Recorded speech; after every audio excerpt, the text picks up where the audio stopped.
Donc bonsoir à tous et merci de votre présence pour cette rencontre donc vraiment un caractère exceptionnel entre deux écrivains, deux voix singulières de la littérature aujourd'hui qui ont vraiment tracé leur chemin dans un paysage assez commun.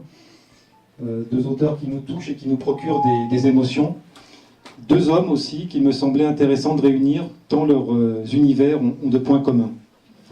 Donc, nous avons aussi la chance ce soir d'avoir les deux éditeurs qui sont là, Pierre Fourniot qui est quelque part caché dans la foule, et Marie-Caroline Aubert qui assurera la traduction de Ron. Alors justement, ma première question sera pour Marie-Caroline. Marie-Caroline, est-ce que tu peux nous raconter comment tu as découvert Ron Rash et pourquoi tu as décidé de le publier ? J'ai découvert, comme à l'époque on faisait souvent, on recevait les livres. Maintenant on ne reçoit plus les livres, on reçoit des fichiers, des PDF. Ça donne beaucoup moins envie. Et donc il y avait un lot de livres, c'est des agents qui vous passent les livres et on feuillette, on lit la 4e de couverture. Et là il y avait quelque chose. Il n'y a pas à dire, il y avait... vous savez, les livres ça dégage un parfum, hein, ça dégage une ambiance, une atmosphère. Et j'ai commencé à le lire et ça a été... Je pense que j'ai dû... Ah ben je peux... Oh. Et là, ça va mieux? Bon, donc je disais que je pense que pour beaucoup d'éditeurs, c'est le cas. Quand on lit, on trouve des textes. Quand on lit, on trouve des auteurs. Et les auteurs dont on dit qu'ils n'ont pas une liste formidable, c'est qu'ils n'ont pas assez lu. J'ai eu de la chance, j'ai senti tout de suite que qu'il y avait quelque chose qui allait me convenir. Je l'ai lu vite. Et heureusement que je l'ai lu vite parce que Oliver Gallmeister avait aussi le titre sur son étagère, et souvent on lit par hasard, vous savez, on choisit un titre plutôt qu'un autre, parce que celui-là est arrivé le dernier. Là je l'ai lu tout de suite et j'ai réagi le lendemain matin, et Dieu merci, ça s'est bien terminé. Pourquoi j'ai réagi? C'est parce que l'écriture m'a paru unique, l'écriture m'a paru vraiment singulière. J'étais dans une collection de polars à l'époque, je dirigeais une collection de polars, ça n'a rien d'un polar, mais simplement il y avait un meurtre. Et ça m'a permis de dire que je pouvais le publier puisqu'il y avait un crime. Je pouvais dire aux représentants qu'il y avait un crime et donc ça marchait. Ça n'a rien d'un roman policier. Il a eu le prix de littérature policière pour un de ses titres. Ce n'est pas un roman policier. Ron Rash n'est pas un auteur de roman policier. Et je pense que Franck non plus d'ailleurs. Mais ça, je veux pas... c'est Pierre. Oui, je suis d'accord. Oui, d'accord. He agrees you're not a crime writer. Oh. That's what I said. Yeah. Oh, Okay. You agree? Bon, ils sont tous les deux d'accord.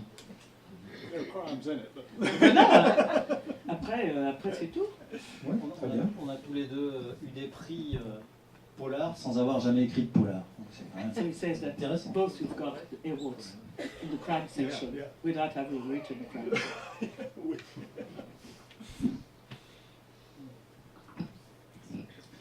Donc Ron, Franck, à la lecture de vos romans, un point commun se dégage, c'est la notion pour moi de territoire. Ce territoire, il a plusieurs formes, et on va commencer, pour moi ce qui me paraît le plus important, enfin pas le plus important, mais la première notion, c'est ce territoire peut-être géographique, physique. Ron, tous tes romans se déroulent entre la Caroline du Nord, la Caroline du Sud, les Appalaches. Et Franck, tous tes romans se déroulent dans une zone finalement restreinte, aux paysages sauvages et rudes, que sont les Cévennes, le plateau corrézien ou le Cantal. Alors, la première question, c'est en quoi cette unité de lieu est-elle importante pour vous?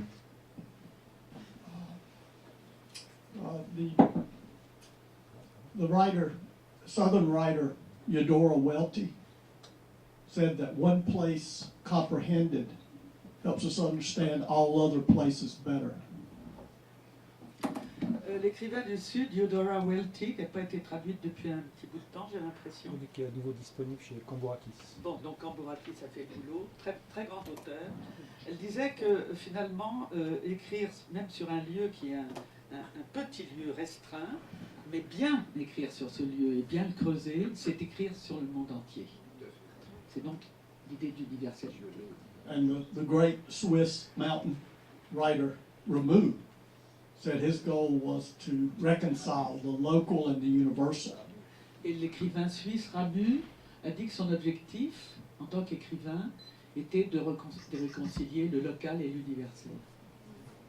And so I find that by knowing one place, I can be both specific and true to my world, but ultimately, as with any serious writer, the ultimate questions are, what does it mean to be alive in the world?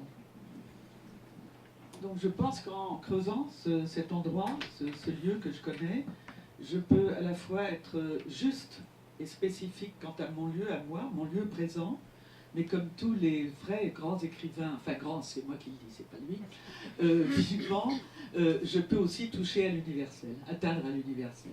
Vous entendez au fond? No? Well, they don't understand me anyway. But Frank and I share a great admiration for Junot, John Junot, you're a great writer, French novelist, and Faulkner and James Joyce. And all three writers knew that to write about one place, whether it was Dublin, Provence, or Mississippi, is in no way limiting. I think you would agree. Jono Faulkner and James Joyce. Yeah, James Joyce. Donc, il réitère sa grande admiration pour Jean Giono, qui est son écrivain français préféré, et il dit que, à la fois, Giono, Faulkner et Joyce, en écrivant l'un sur la Provence, l'autre sur le sud, sur le Oxford, Mississippi, vraiment sur un coin très, très, très précis et limité du sud des États-Unis, et Joyce, en écrivant sur Dublin, ont tous les trois écrit des œuvres universelles. Donc c'est l'exemple qui confirme sa règle. Oui, le territoire, oui, c'est ce que Faulkner a fait avec son Yokta-Panafa. Mais je ne sais pas si c'est si important que ça. Quand on a interrogé Giono justement sur son amour pour le sud, pour la Provence, il rigolait en disant que non, il aurait préféré vivre en Écosse, lui. Il aimait le brouillard, la pluie, tout ça. Et je crois que Joyce voyageait beaucoup, c'était pas un très grand amoureux de Dublin en fait. C'est un prétexte en fait. Ce qui permet c'est pas le lieu qui est important à mon avis, ce qui permet d'incarner le lieu, ce sont les personnages, c'est le territoire. C'est le territoire humain en fait qui permet d'aller vers le territoire et pas l'inverse. C'est ça qui est important.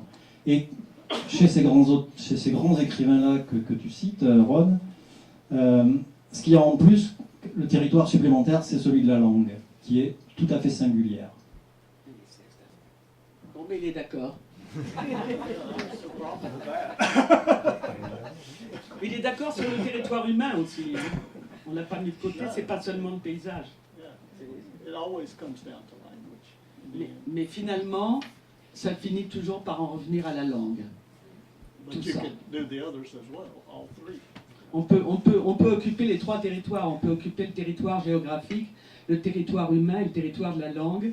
Mais ça se résume, au bout du compte et en fin de compte, ça se résume à la langue que l'on écrit. Complètement d'accord. not much contest. Je voulais y venir, donc merci Franck. Il y a aussi donc une omniprésence de la nature dans vos romans. Peut-on dire que ce territoire particulier n'est pas seulement le décor où se déroule l'histoire, mais finalement aussi le premier protagoniste de vos histoires? Je pense notamment à plus la terre chez toi, Franck, et à l'eau chez Ron, beaucoup. In my work, certainly landscape is a major character. Very often it dominates the landscape. I mean, not only the physical landscape, but also the human landscape. I'm particularly fascinated with water because of it has so many religious associations, yet also the sense of destruction and revival. And on another level, more personal, much of my family is Celtic, and the Celts believe that water is a conduit between the living and the dead, and I feel so much of my work is about that. Donc oui, mon œuvre le paysage occupe une place absolument majeure, mais et on peut considérer que c'est un personnage. Et en fait, le paysage, mais aussi le paysage humain, domine mon travail. Mais ma fascination première, elle va à l'eau, parce que l'eau, elle a des implications religieuses. Il y a des associations avec la religion dans l'eau, il y a des associations avec la Bible, mais il y a aussi la vieille tradition, la vieille légende celte. Il est d'origine celte, galloise. La relation avec l'eau, pour les Celtes, l'eau, c'est un peu comme le Styx. L'eau, c'est un conduit, c'est un pipeline, pour utiliser un mot américain, entre les vivants et les morts. And it's also just a part of the landscape I write about, because where I live, there are many whitewater rivers, and so that's just part of that landscape I know best. Et bon, l'eau dans le pays où il vit, dans son paysage, est présente tout le temps. Il y a énormément de rivières. Alors, des rivières, les whitewater, c'est les rivières sauvages, c'est les rivières à cascades, des rivières à chute, c'est des rivières à tourbillons. And so what do you want to say about Whitewater River? Well, that's just part of the landscape I grew up with. So, in a sense, when I write about that world, that is such a powerful presence. Et donc, c'est une présence particulièrement puissante. Ce sont des rivières très très fortes, et donc qui imprègnent son écriture et son travail. Ben, ça, c'est pour le paysage physique. But what about the human landscape? Is it Well, they're inextricable for me. I mean, I think I'm but is it linked? Is it linked Oh, yeah. to the river and the mountains? Oh, yeah. And I mean, I'm fascinated with the idea of how landscape affects us psychologically. What does it mean to grow up on an island as opposed to growing up in the mountains? And in the experience of my family in the North Carolina mountains, I've noticed a certain fatalism at times, as if the mountains were so powerful that they made the people feel insignificant. Their lives so fleeting as opposed to the mountains. But also a sense of the mountains protecting, almost womb-like. So I find that to me very interesting. Donc effectivement, dans mon esprit, le paysage affecte énormément la psychologie des personnages. C'est-à-dire que les gens sont le pays où ils habitent, ils sont la contrée où ils habitent. On n'est pas le même être humain si on habite dans une île ou si on habite dans la montagne. Et la montagne, par sa grandeur, par sa domination, par sa superbe, fait des êtres humains qui vivent à son pied des gens qui peuvent se sentir insignifiants, ce qui ne serait pas forcément le cas si vous vivez dans la plaine. Mais la montagne, c'est aussi un élément de paysage qui est protecteur, c'est-à-dire qu'on a l'impression d'être dans le ventre de sa mère quand on est au cœur de la montagne. On a à la fois la protection et la domination. But it's physiological as well, because the lack of light that traditionally would come into the mountains where I live, people lived in deep shadows. The sun would only come in through for a few hours. And we know that deprivation of light can cause depression and a certain dimmer view of reality. Et l'impact physiologique, il vient aussi du fait que quand on vient à la montagne, il y a le côté où il y a l'ombre, évidemment, et que l'ombre, comme chacun sait, le fait d'être privé de lumière peut avoir des effets sur le moral et conduire parfois à la dépression. Et en plus, les gens habitaient dans la vallée puisque l'eau est dans la vallée. Donc ça fait que ces gens, effectivement, dans le vallon, au pied de la vallée, au pied des montagnes, peuvent être moralement différents. Ouais, alors les monts du Cantal face aux Appalaches, ça fait pas le poids, hein, c'est sûr. Surtout depuis que Ron m'a dit qu'il y avait des ours dans son jardin. Alors le paysage, oui, le paysage. Moi, j'ai toujours été porté par ces mots de Shakespeare. Nous sommes aussi la nature. En fait, l'homme est sorti de cette nature il y a pas mal de temps, et moi je parle de personnages qui sont partiellement restés. Enfin, ils l'ont quitté un petit peu d'une certaine façon, mais ces derniers Indiens-là sont encore intégrés à cette nature-là. Et ce qui m'a toujours fasciné, c'était le nivellement en fait le nivellement des sentiments, des valeurs chez ces gens-là. La notion de mort, par exemple, qui est enfin, il y a des notions qui sont effleurées. Enfin, on va pas se balancer des petits cœurs sur Facebook, des je t'aime dans ces milieux-là, quoi. Vous voyez ce que je veux dire? L'amour, c'est quelque chose de.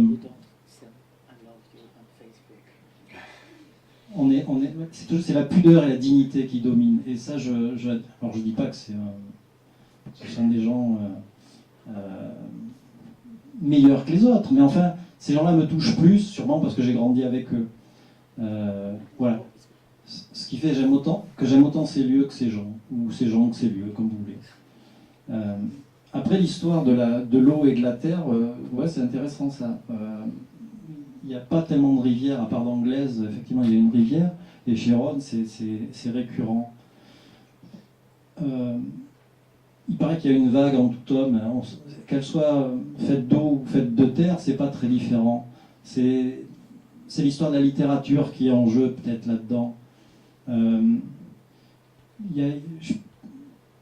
y a des gens qui veulent pas se mouiller les pieds, qui la regardent, la vague, et puis qui la regardent de loin, et puis on pourrait peut-être appeler ça l'exofiction, je sais pas.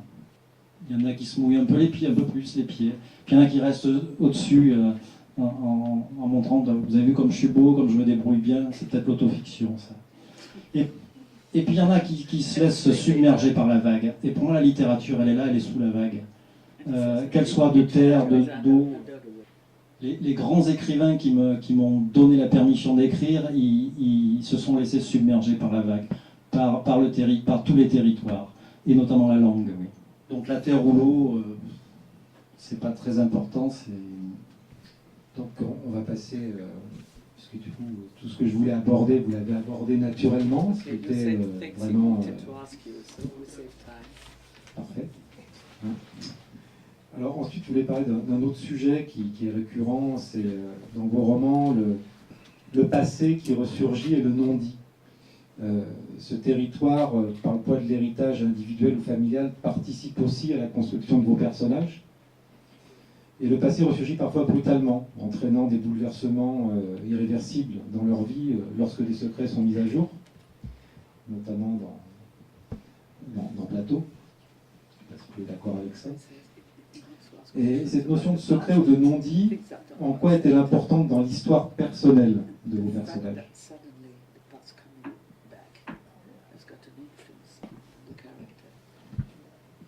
Vas-y, alors donc ta question, parce qu'il faut que je la pose maintenant, je traduisais le reste. Cette notion de secret ou de non-dit, en quoi est-elle importante dans l'histoire personnelle du personnage? The personal history of your characters is things that are not said, and secrets. What measure are they important? So you have to sort of develop them.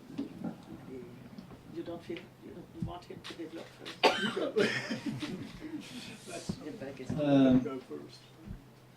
Ouais, le secret, le non-dit, en fait, j'ai l'impression d'avoir grandi avec ça. Dans toutes les familles, il y avait des secrets, il y avait des.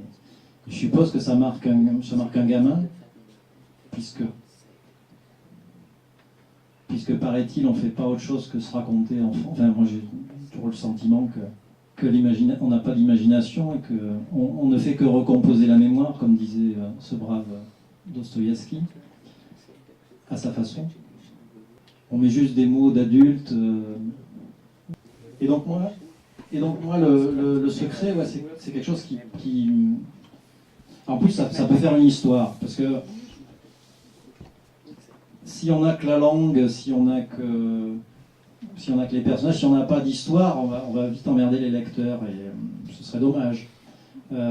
Donc l'histoire est d'abord un prétexte, effectivement, mais après, il y a tout ce qu'on cache dessous, sous le prétexte. Notamment, ça c'est plutôt de l'ordre du mythe en fait. C'est ce que Joyce a fait, c'est ce qu'Eliot expliquait justement que l'écrivain aussi il est fait pour ça, il est fait pour planquer des choses sous le tapis de l'histoire, qui finalement, les histoires, c'est pas très compliqué à raconter une histoire, avec quelques sentiments, un début, un milieu, une fin, un superbe cliffhanger à la fin. Mais par contre, essayer de planquer des choses, c'est là qu'on rejoint l'universalité justement, parce que les mythes sont universels. L'homme s'est construit là-dessus à la base. Il ne s'est pas construit avec la littérature, mais il s'est construit par l'oralité et par les mythes qu'il se racontait. Et ça rejoint aussi le secret. Alors le secret est plus humain, effectivement, mais finalement, comme c'est l'homme qui a inventé les mythes, on reste dans l'humain.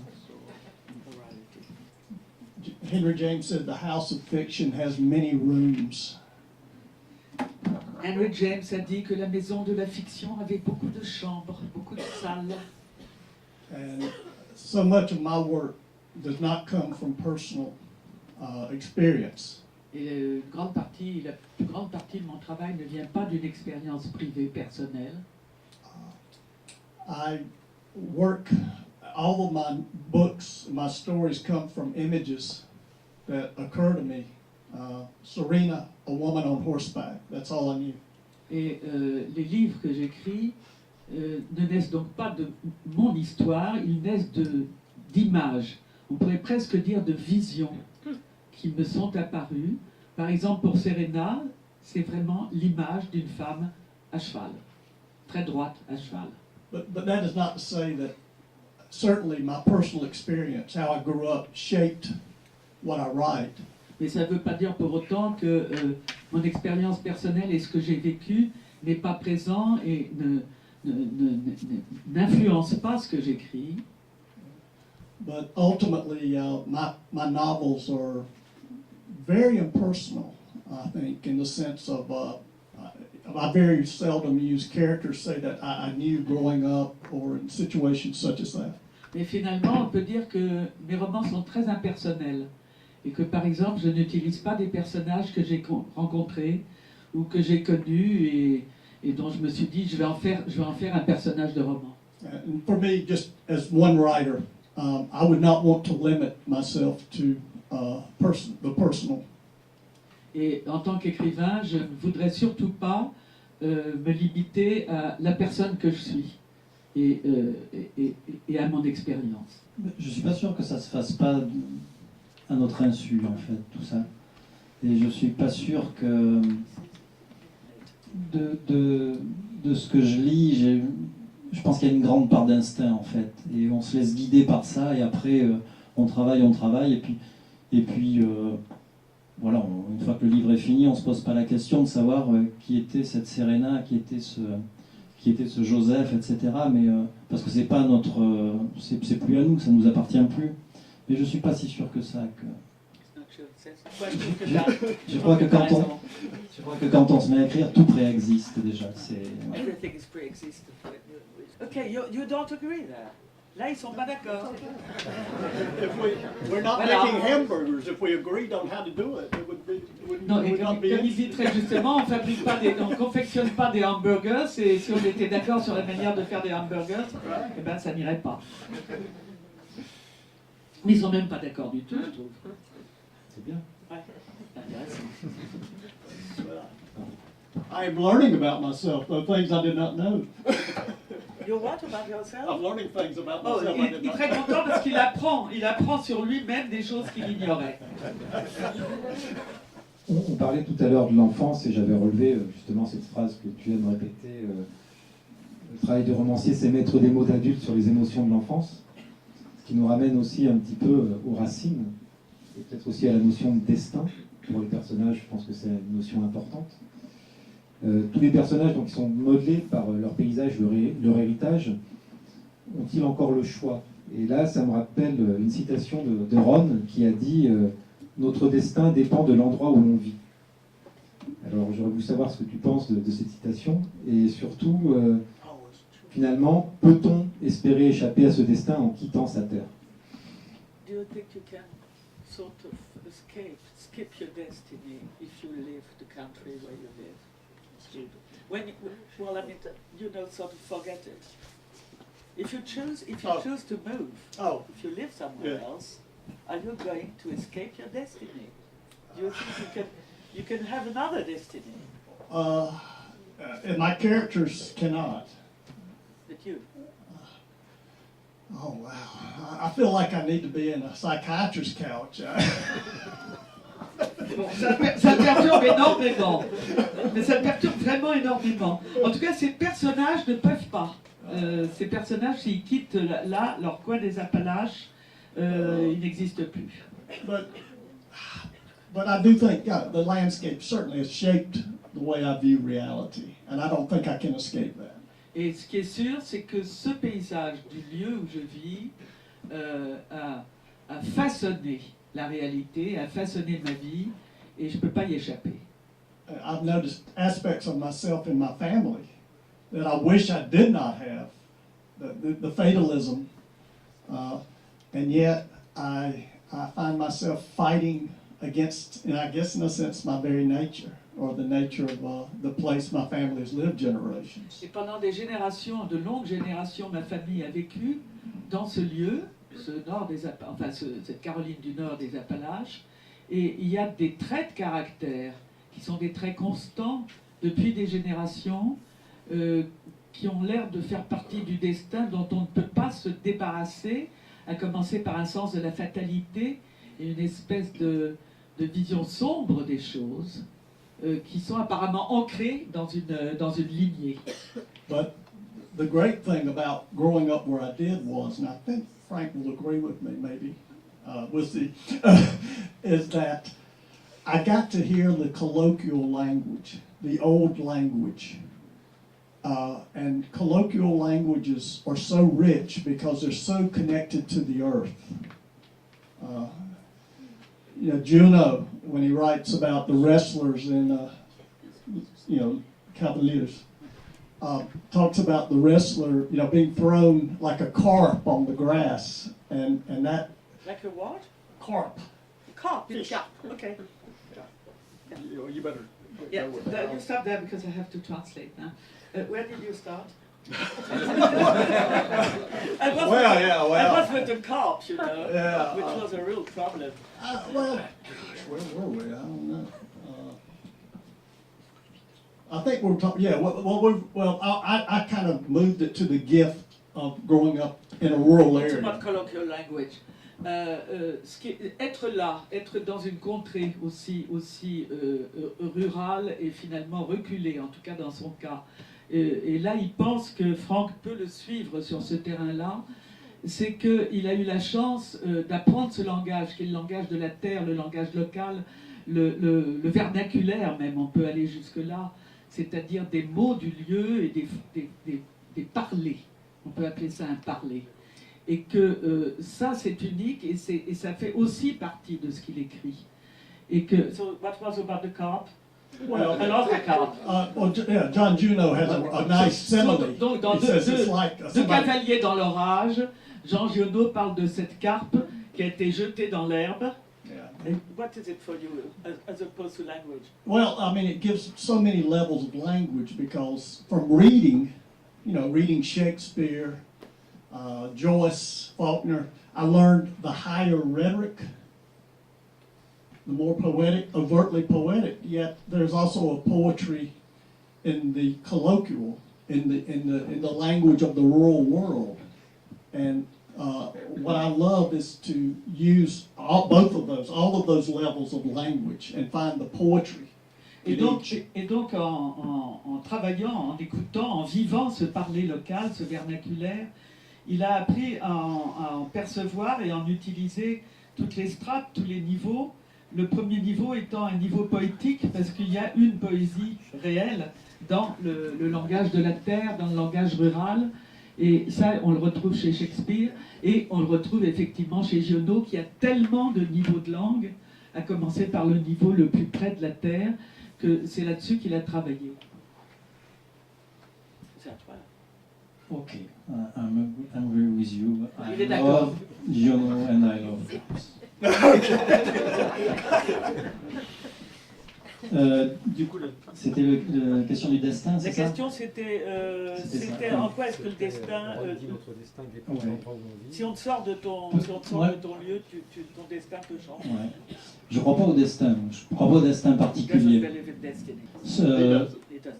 François Jacob a dit seule la mort transforme la vie en destin. Et par contre, je crois au destin collectif. C'est intéressant ce que disait Ron, justement sur les communautés. On a l'impression qu'il y a quelque chose de. Il y a quelque chose d'atavique. Alors, justement, le parler vernaculaire, tout ça, c'est intéressant. C'est quelque chose d'immuable, en fait, qui ne change pas ou qui change très, très lentement. C'est en même temps effrayant et en même temps rassurant. Mais cette notion de destin, ouais, moi, je n'y crois pas une seconde. Voilà, et ça ramène à la notion du religieux. Voilà, et moi je fuis plutôt ça, plutôt cette notion du religieux, et je suis plus du côté du sacré. Voilà, c'est-à-dire, ce qui m'a toujours fasciné chez ces gens-là, c'est cette sacralisation en fait de la nature et de tout ce qui vit, mais aussi de tout ce du minéral, de la roche, etc. Et ce qui fait qu'en fait, toute la vie est nivelée, en fait. Et parfois, la mort ou la vie ou la mort de l'animal n'est pas plus importante que la vie ou la mort de l'humain. Ce qui est important, c'est l'ordre des choses. I agree. One aspect of that is I found in my family the sense of the sacred as you're describing it was so connected to the natural world. My grandmother would not let me bother, molest, that sounds like the wrong word, but trouble the salamanders in the spring house. You've got the spring house, we don't. Okay, you know that, but and she's because she felt like they were the guardian spirits of that water, and that, if you think about it, makes very rational sense, because if the water was not pure, the salamanders would not survive. Donc il revient sur ce que disait Franck, en étant d'accord, très, très fortement d'accord avec ce qu'il disait. Et il disait que dans sa famille, effectivement, le sens du sacré était relié au monde, était relié à l'univers et à la nature. Et que par exemple, sa grand-mère lui disait de ne pas... Alors il a cherché son mot, donc moi je vais le chercher aussi. De ne pas embêter, de ne pas perturber la salamandre, parce que la salamandre était la gardienne de l'esprit des eaux. C'est beau. To me, as a writer, that was such a great gift to grow up in a culture where the sacred was so present, but it was in a, it was not something, there was no separation. You were in that sacredness. And even in where I lived in the North Carolina mountains, when a young man would kill his first deer, there would be what was called a blooding. And that was a transfer of the blood to the face of the boy. Once again, that connectedness and knowledge of that connectedness. To me, that is one of the great gifts I received as a writer. L'un des grands cadeaux, l'un des dons que j'ai reçus en tant qu'écrivain, c'était justement de savoir, d'apprendre et de savoir qu'on est connecté à la terre, qu'on est connecté au sacré de la terre, et que c'est quelque chose de naturel, c'est une connexion qui s'effectue sans rupture et sans barrière. Il n'y a pas, ça va de soi, c'est un même mouvement. Et par exemple, dans ces montagnes de Caroline du Nord, ces Appalaches de Caroline du Nord, il y avait une tradition, c'est que quand on tuait son premier daim, pour la première fois, on mettait les doigts dans le sang et on se traçait avec les doigts, on mettait du sang, du daim sur le visage, de façon comme un rituel finalement d'intégration dans la nature. Reminds me of Jim Harrison. Yeah, he was very close, he understood that. Eating the liver of the deer. Yeah, and you never killed anything.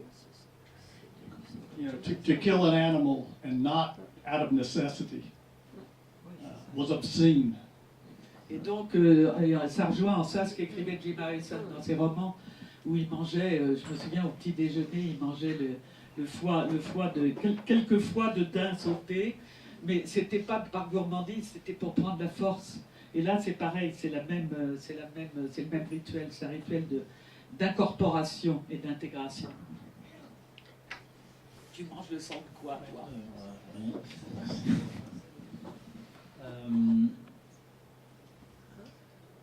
Du coup, je sais plus ce que je voulais dire. Ah, le sang, le cœur de biche. Oui, on parlait du destin de la Terre, tout ça. En fait, la Terre, on lui donne jamais rien. C'est pour ça qu'on a besoin d'interprétation, on a besoin de sacré, on a besoin de signes, on a besoin d'interpréter tout ça. On est dépassé. La seule chose qu'on peut lui donner, c'est des corps à enterrer. C'est pas terrible, quoi. Alors que la Terre nous donne tellement. Donc on a besoin d'essayer de comprendre ça. C'est le sacré, il naît de là. Le seul truc qu'on est capable de transmettre, le seul héritage, c'est les enfants. Et comme disait Giono, les enfants, on les fait pas comme on veut, on les fait comme on est, et ce qu'on est, on ne sait pas. Et cet échec de l'héritage, dont a si bien parlé Faulkner, à peu près sur toute son œuvre, voilà, je crois que c'est pour s'échapper de ça. Comment on peut faire pour s'échapper de ça, de cet échec avoué, programmé, que d'aucuns appellent le destin. Et c'est un peu pessimiste. Non, avec ça on peut faire des livres. Justement. It's pessimistic, it's okay, it's pessimistic, but we can make books out of it. Yeah, Et c'est là où je retombe sur mes pattes parce que ça fait un bon terreau. Voilà. Et c'est là où je voulais en venir en fait. C'est top. Bon, on va finir sur ce joli mot. Et on va peut-être se passer le micro puisqu'il y a des personnes qui souhaitent poser des questions aux auteurs avant de passer à la signature. Donc si vous avez des questions.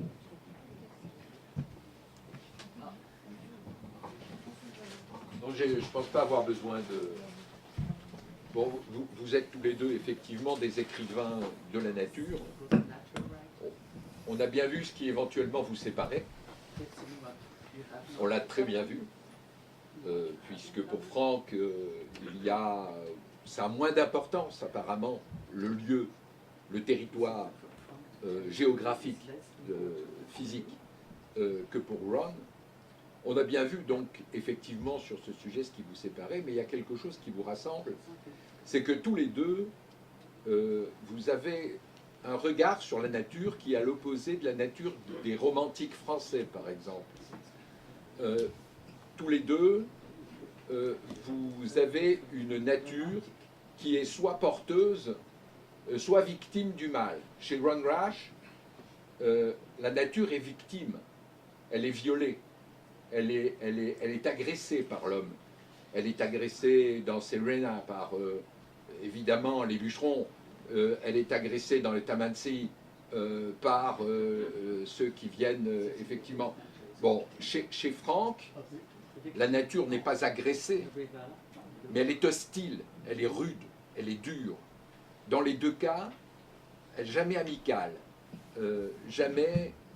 quelque chose qui vient accompagner l'homme dans ses tourments ou dans ses joies. Donc, voilà, j'aimerais que vous réagissiez à cela. Est-ce que vous vous y reconnaissez? Ma réponse va pas être longue, je te passe le micro. La nature, pour moi, elle est ce qu'elle est, elle est pas ce qu'on veut. Et elle s'en fout d'être belle, elle s'en fout de... Voilà. Donc c'est tout à fait d'accord avec ça. Oh, he said that nature, the problem is not that nature is beautiful or not beautiful. Nature is what it is. It's not what you want it to be. Right. And I think that's where the English Romantics were living in a place where all the danger had been taken away. There were no wolves. Wordsworth might have written differently if he'd had a wolf chasing his ass. Wordsworth. Oh, Wordsworth. You mean it would be different if you had a war? Wolf. No, nature's dangerous. I mean, Yeah, of course, the nature. yeah, nature doesn't care about us. Yeah. La nature est dangereuse, la nature se moque de nous complètement, effectivement. Et c'est donc c'est le contraire de ce que disaient les romantiques anglais qui, effectivement, aménageaient. But isn't that what we love about it? Because, we cannot only so long impose our will on it without utter devastation. Mais c'est pour ça qu'on l'aime et c'est ce qu'on aime dans la nature. Et aussi le fait qu'on ne peut pas imposer notre volonté. On ne peut pas la contrôler ni la changer. And what I find terrifying as an American right now, and it's happened, is this horrific American idea, because we were such a vast country, that we could never exhaust it.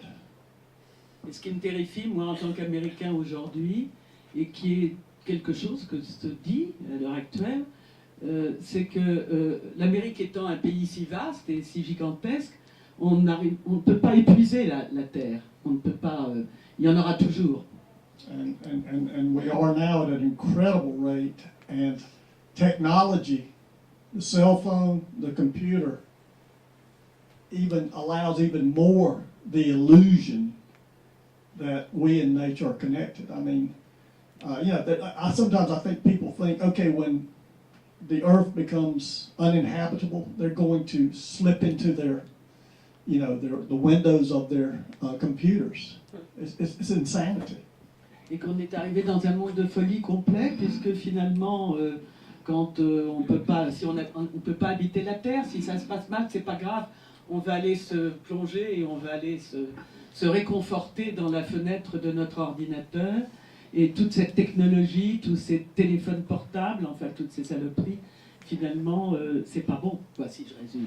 Mais on est bien d'accord. En tout cas, ça coupe le lien, ça c'est sûr.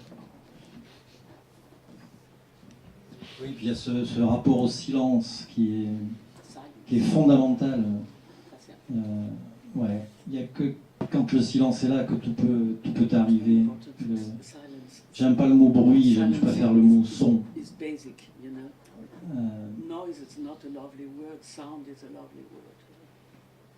C'est important. Parfois. Mais c'est pas que le silence auditif, c'est le silence visuel aussi. On peut être agressé par le mouvement. C'est bizarre ce que je dis, mais ouais, le silence est de plein de. C'est une forme de vacances. Exactement, mais c'est pas le vide, hein. C'est tout le contraire du vide. C'est une vacance. C'est quelque chose qu'on peut remplir. Exactement. Something empty that you can feel. Where I live, my house, I can go sometimes, hour without hearing a human sound. And whenever I finish a book tour, I have to be there by myself for several days of silence. I cannot function without it. And I'm terrified when I see people addicted to cell phones. That it's almost as if they're afraid of silence, afraid of terrified of it. I find it very distressing. I don't want to preach, but I've noticed even in 1 year coming back to France, I see so many more young people immersed in. I find it's terrible in the United States. I hate to see this happen here. Et effectivement, ce qui compte le plus, c'est le silence pendant là où il vit, vraiment au fond des bois. Le silence est une constante telle que pendant plusieurs heures, il peut ne pas entendre un seul bruit humain. Et qu'après un tour, une tournée de libraire aux États-Unis, une tournée de promotion, quand il rentre là-bas, il faut qu'il passe plusieurs jours totalement seul, dans le silence complet, pour arriver à reconstruire quelque chose. Et il est complètement frappé par le fait que même ici, il n'était pas venu depuis un an, il voit encore plus de jeunes avec encore plus de téléphones portables. Et que, et ben voilà, c'est terrifiant. Donc, apologie du silence. Oui. Hein? Ah oui, oui, tout à fait. Du coup, ah non. Plus de questions, c'est fini. Une Dis silence. Une question qui peut rejoindre le silence peut-être aussi, c'est par rapport au rythme dans vos écritures respectives. Est-ce que, là c'est une question pratique, hein, dans votre façon d'écrire, comme vous avez un rythme dans vos écritures qui sont lents, c'est-à-dire par rapport à d'autres types d'écriture, est-ce que vous, personnellement, quand vous écrivez, vous êtes obligé, pour atteindre ce rythme, de vous extraire du rythme quotidien, ou est-ce que vous arrivez à vous extraire tout en étant au milieu d'une agitation qui ressemblerait plus à notre vie quotidienne, à nous? Lui, la question est résolue, il a que le silence. Il n'a pas à s'abstraire. I cannot write with sound. I mean, noise, human or radio, anything like that. I have to have silence. I mean, it can be, in nature, if I hear birds, crickets, that's fine, but I cannot work when I hear anyone, and I never, I don't use the internet, none of that. I have to be away from all of that to write. Est-ce qu'il y a une continuité entre le rythme de la vie autour de vous et le rythme dans le livre? Is there a continuity between even the birds' songs, is there a continuity between what is around you, what is about you, and what you're writing? That's the different question. Yeah, where I live, I can hear water. There's a stream, so I hear it when I'm writing. And so, yeah, so that is my soundtrack, I guess you would say. Bon, je traduis quand même pour ceux qui ne captent pas. La continuité, elle est dans le bruit de la rivière, elle est dans le bruit de l'eau qui est à côté, et que son soundtrack, sa bande son, sa bande de travail, c'est l'eau de la rivière. Ça peut aussi être des chants d'oiseaux. En aucun cas, ça sera des bruits humains, et même pas une vague vibration d'Internet ou d'ordinateur. C'est le silence absolu, sauf les bruits naturels. Mais oui, il y a. L'un nourrit l'autre. Dans mon cas, oui, le rythme est important, la musique est importante. Donc, je ne peux pas trouver cette musique et ce rythme si je ne m'extrais pas totalement de ce qui m'envie du monde environnant. On peut s'en absenter de plein de façons différentes. On n'est pas, parfois, moi, je peux le faire alors qu'il y a du mouvement autour de moi, mais pour ça, je vais avoir besoin d'un véhicule qui peut être la musique, par exemple. Mais ce qui n'empêche pas que je suis complètement absent au monde qui m'entoure. C'est mon silence à moi. Mais c'est obligatoire pour trouver cette musique-là. Tous les deux, vous avez traité de la Première Guerre mondiale, donc Ron avec Une Terre d'ombre et Franck avec Blaise. Et la particularité, le point commun, c'est que ce conflit est traité comme un arrière-plan, on va dire, un bruit fond. Et est-ce que finalement, c'est pas la manière la plus réaliste de présenter la manière dont les gens ont vécu cette guerre-là en tant que population civile, puisque c'était quelque chose d'éloigné en tant qu'entité et qui brutalement faisait surface par intermittence quand il y avait un décès au front ou un blessé. Mais la vraie question, c'est quoi? De traiter la Première Guerre mondiale comme ça en bruit fond, c'est pas la manière la plus réaliste de la présenter dans ce qu'elle a été comme vécu. Oui, je comprends, mais là, en l'occurrence, ils étaient aux États-Unis, donc Justement, c'est encore plus accentué. c'est encore plus accentué. Isn't that the most realistic way to talk about the war?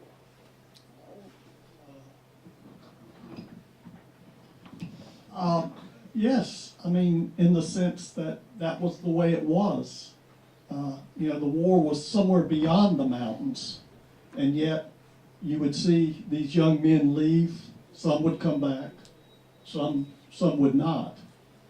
And I wanted to be true to that, but when I write about the past, as I did in that book, I am certainly writing about the past. I mean, I do a lot of research. Oui, bon, alors, donc on interrompt pour que je n'ai pas perdu tout le début. Il dit que oui, évidemment, c'est réaliste dans la mesure où c'est comme ça que ça se passait, qu'il y avait effectivement des gens qui rentraient et des gens qui ne rentraient pas, et que au-delà des montagnes, en plus, il y avait la frontière des montagnes, en plus de la frontière de l'océan. Hein. Ça fait vraiment un double écran, mais que en fait, le travail qu'il fait, c'est quand il écrit sur le passé, et quand il va creuser très très profondément sur ce qui s'est passé dans le passé. Désolé. So I want to be very true to that time and place. I want the reader to have as strong a sense as I, as a fiction writer, can give of what did it feel like to be then, or at least the illusion. Et que son travail consiste en faisant des recherches et en travaillant vraiment l'histoire, si on peut dire, les éléments du passé, c'est de rendre, parce que c'est son travail d'auteur, c'est son métier d'écrivain, de donner l'illusion, en tout cas, à défaut de donner la réalité, d'être au plus près de comment ça s'est passé, comment ça s'est vécu. But I was also in that book writing just as much about the present at the time, because I sensed something in our country that was going to lead to Trump. The character Chauncey Fife is so, you know, he is exactly what we have now in many ways. I mean, it just seemed that kind of hysteria in that World War I period was coming about again. Et en fait, en écrivant sur le passé, c'était un signal qu'il envoyait. Il était également en train d'écrire sur le présent.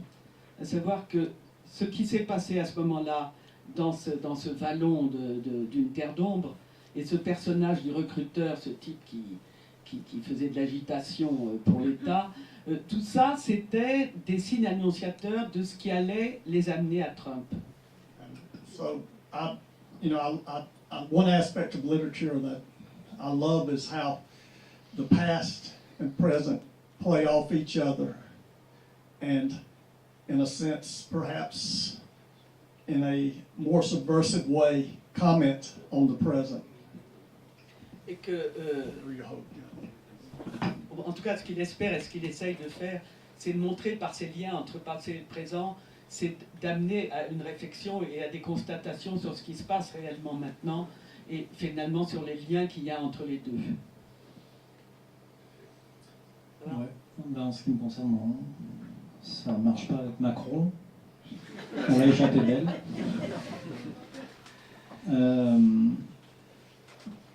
En fait, mon propos, moi, c'était pas du tout de parler de la guerre de 14, mais absolument pas, quoi. Chaque livre part d'une image ou d'une émotion, mais tous mes livres. Hein. Et effectivement, il y avait cette photo là de mon arrière-grand-père qui était là depuis, que je vois depuis pas loin de 40 ans, quoi. Soit chez ma grand-mère, maintenant chez moi. Et il me parle, ce type-là. Je ne sais pas ce qu'il me dit. Je savais pas ce qu'il me disait. Je ne savais pas ce qu'il avait à me dire. Mais ça travaillait. Voilà, c'était. Mais ça travaillait pas. Il me parlait pas de. Il avait beau avoir un magnifique uniforme, tout ça. Il me parlait pas de la guerre du tout. Il me parlait d'autre chose. Et il me parlait de la vie dans les montagnes. Il me parlait il me parlait des hommes partis. Il me parlait de. J'aurais pu placer cette histoire-là ailleurs, à une autre époque. Il me parlait beaucoup des femmes, il me parlait des enfants. Voilà. Et après, effectivement, comme je l'ai situé en 14, en août 14, voilà, je ne pouvais pas faire l'économie de la guerre. Et comme tout a été écrit, comme tout a été dit, de cette horreur, de cette boucherie, tout ce qu'on veut, voilà, comment faire pour en parler, sinon en parlant le moins possible. mais en la suggérant, voilà, comment ça, le ressenti, mais ça rejoint aussi le non-dit et le secret, hein. Moi j'ai un goût pour ça, et justement le non-dit à cette époque-là était sûrement pire qu'aujourd'hui, très très fort. Ouais. Et je voulais pas, je voulais pas faire un hommage, c'est pas du tout mon propos. Et de même que je voulais pas faire une saga, je voulais pas raconter toute la guerre, aller jusqu'en 18. Je voulais raconter une tranche de vie comme ça, voilà, de ces trois familles-là, voilà. Et après, le lecteur, il se débrouille. Après, il est suffisamment intelligent pour finir l'histoire.